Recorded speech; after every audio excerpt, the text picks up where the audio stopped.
തൊണ്ടവേദനയിൽ തുടങ്ങി ജലദോഷം, മൂക്കടപ്പ്, തുമ്മൽ, ശരീരവേദന, ക്ഷീണം അങ്ങനെ എല്ലാം വന്നൊരു വൃത്തികെട്ട ദിവസമാണ്. കൂടെ ഒരു ലോഡ് ജോലി. അങ്ങനെ ഒരു ദിവസം എന്തൊക്കെ കഴിച്ചെന്ന് നോക്കിയാലോ. ഉച്ചയ്ക്ക് ചോറും ചിക്കൻ കറിയും മുട്ട പൊരിച്ചതും പിന്നെ അത് ഉള്ളിക്കറിയുടെ ബാലൻസാണ്. അതും പിന്നെ ലുലുന്ന് വാങ്ങിയ മാങ്ങാച്ചാർ അടിപൊളി സാധനമായിരുന്നു കേട്ടോ. ഇതായിരുന്നു ഇന്ന് ലഞ്ച്. ഇത് കഴിച്ചപ്പോഴാണ് എനിക്കൊരു ആശ്വാസം വന്നത്. ശേഷം ഇത് റാണിയുടെ ആപ്പിൾ ജ്യൂസാണ്. എൻ്റെ മുന്നത്തെ വീഡിയോസിലൊക്കെ ഉണ്ട് ഇത് എന്തിനാണ് ഞാനെടുത്ത് കപ്പിൽ ഒഴിച്ചതെന്ന് എനിക്കറിയത്തില്ല. ശേഷം ഞാൻ ടേബിൾ വൃത്തിയാക്കി, പിന്നെ ഒലിച്ച് താഴെ വീണത് വൃത്തിയാക്കി. എന്തായാലും ഇതൊരു കപ്പ് കുടിച്ചിട്ടുണ്ടായിരുന്നു.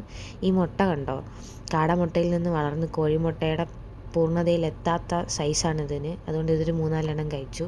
ഇത് കോണ്ടയുടെ ട്രിപ്പിൾ ചോക്ലേറ്റ് ആട്ടോ. എനിക്ക് ഈ പനിയായിരിക്കുമ്പോൾ തണുത്തതൊക്കെ കുടിച്ചാൽ അങ്ങനെ ബുദ്ധിമുട്ടൊന്നും വരാറില്ല. സോ ഞാൻ ഈ ഐസ്ക്രീം കഴിച്ചത് ഞാൻ നല്ല എൻജോയ് ചെയ്താട്ടോ. ഈ ഐസ്ക്രീം കഴിച്ചത് ഒരു ആശ്വാസമായിരുന്നു ഇത് കഴിച്ചപ്പോൾ.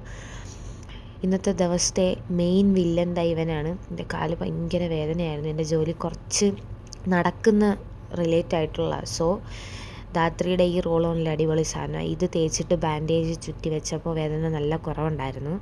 ഡിന്നർ ഞാൻ ഒന്നും ഉണ്ടാക്കിയില്ലായിരുന്നേ. സോ ഞങ്ങൾ പുറത്തു പോയി. ഞാൻ പൊറോട്ടയും പെരി പെരി അൽഫവും പിന്നെ പനി ആയതുകൊണ്ട് ഈ കട്ടൻ ചായ വാങ്ങിയിരുന്നു. 3 പൊറോട്ട ആട്ടോ കഴിച്ചത്. പിന്നെ ആ റൈസിൽ നിന്ന് ഞാൻ കഴിക്കാൻ സാധ്യത ഉണ്ടെന്ന് കരുതി ഞാൻ എടുത്തതാണ്. പക്ഷെ ഞാൻ അത് കഴിച്ചില്ല. പിന്നെ ഇതുണ്ടല്ലോ, ഇത് മിൻലൈം ആട്ടോ, അടിപൊളി സാധനമാണ്. അപ്പോൾ ഇതും കുടിച്ചിട്ടുണ്ടായിരുന്നു. ശേഷം തിരിച്ച് ഫ്ലാറ്റിലെത്തിയിട്ട് പനിയുടെ 2 ഗുളികയൊക്കെ കഴിച്ച് ഇന്നത്തെ ആ തീറ്റി അവസാനിപ്പിച്ച് ഞാൻ കിടക്കുകയാണ്. കിടന്നോളാൻ വയ്യ. അപ്പോൾ